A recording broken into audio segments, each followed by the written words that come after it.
Hello, I'm performance psychologist and creativity coach, Dr. Nick Lazaris. Today I'd like to share with you how to handle creative anxiety.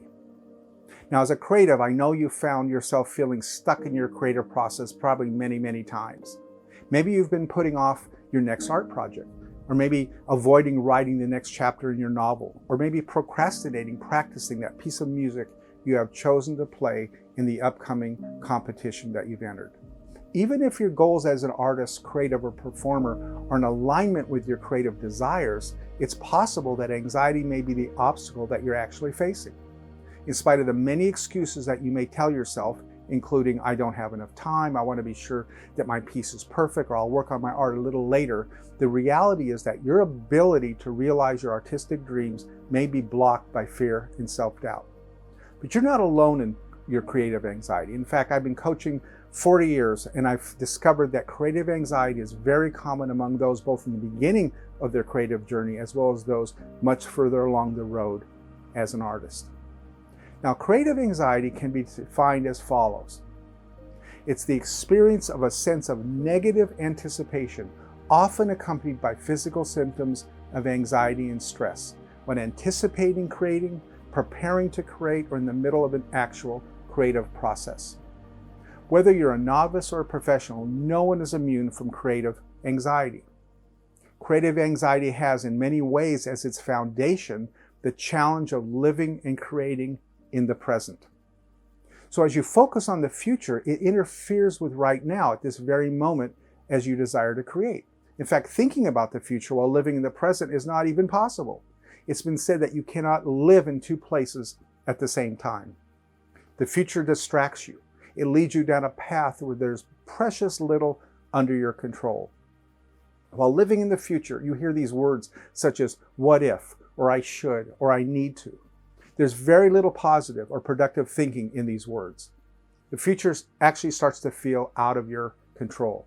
However, when you're in the present, really in the moment, things get done. Articles get written, art is creative, goals are met, creative business ideas are achieved, and real life is experienced. In the present, you're committed to your true, authentic self.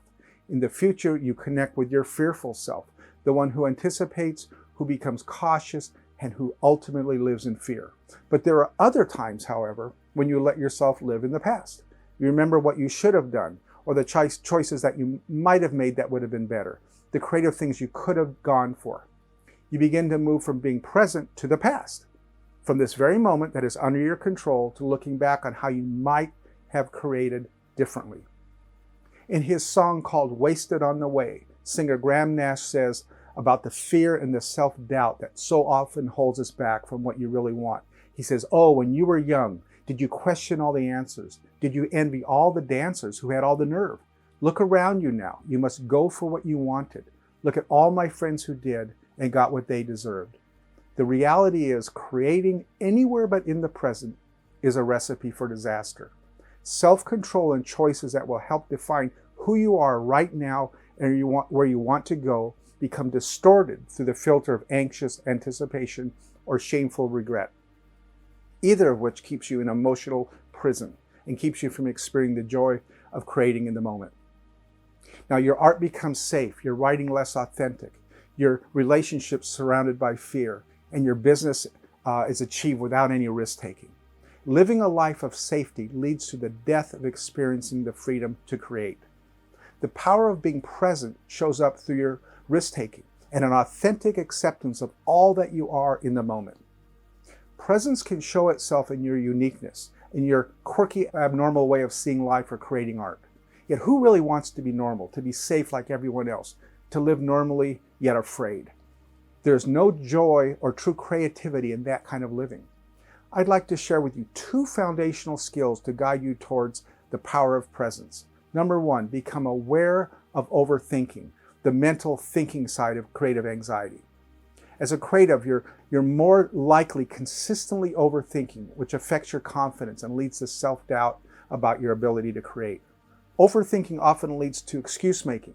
I shared earlier about not putting yourself out in a vulnerable position while in the creative process.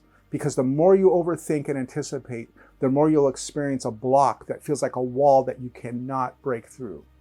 Rather than try so hard to break through your blocks, give yourself permission to let those negative thoughts pass through you. Let them go without being so hard and critical on yourself.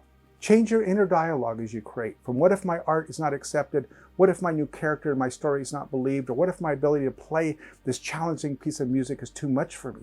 Change what if thinking to so what thinking. So what how it ends up. My specific goal right now is to become present and let my mind let go and feel free to create. Not perfectly, but with a positive anticipation of what the end result might look like.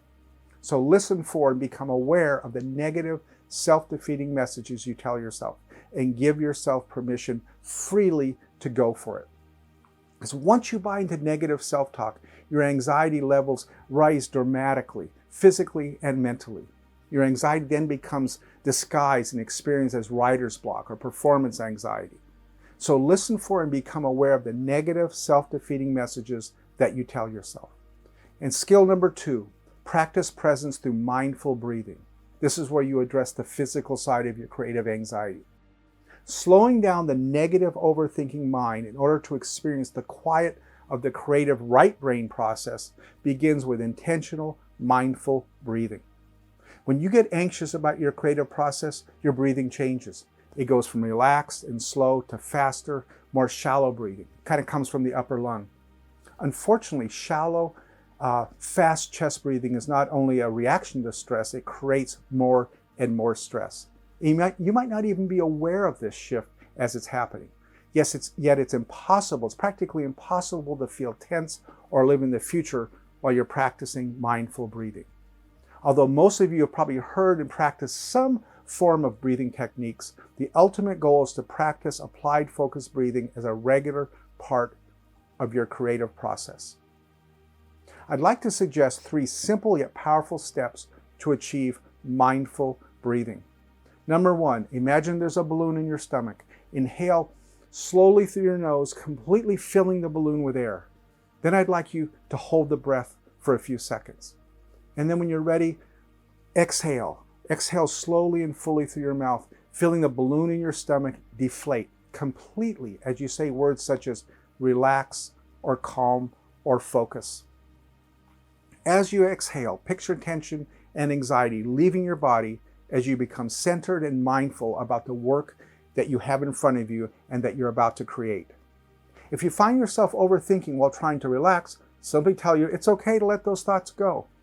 If they come back, take a breath and let them go again. Just be aware as you let them go. In the beginning, I'd like you to practice focused breathing as many times throughout the day as you can, especially when you don't need it. So when it's time to create, you've been practicing and you get yourself centered very quickly. The hardest part of this is actually remembering to practice it throughout the day so that when you're ready to create, it's available to you. So become aware of your breathing pattern as much as possible. Identify earlier when you begin to feel creatively stuck and shallow breathing begins to creep back in. And practice mindful breathing to relax and center your body before the stress gets out of control and leads to creative anxiety. The goal is to make the mindful relaxation breath a complete replacement for shallow upper chest breathing. Become more present by slowing down any obstacles or blocks to creating your pieces of art. Become aware of how you talk to yourself. Then apply mindful breathing. The power of presence allows you to create and to live boldly and outrageously. In the present moment, there's no room for playing it safe, for looking back on what you could have done or anticipating what may come. One of my most absolute favorite quotes from the book Zorba the Greek is, "With a little madness, you can cut the rope and be free." Are you tied to your past creative blocks? Is your rope tied to what you fear about the future? I encourage you today, at this moment, to begin to cut the rope. Tell your fearful, critical inner voice to stop, to be quiet, to leave you alone. Let it go. Take a slow, deep, mindful breath. Become present. And watch as your authentic and fearless self becomes free to live and create amazing things in the present. I cannot wait to hear and discover as you cut the rope in fear what you're going to create as an artist, as a creative. Thank you for watching today. If you'd like to find out more information about how to overcome creative anxiety, you can go to my website. It's drnicklazaris.com. There you'll find a link to my free performance anxiety roadmap. Again, thank you.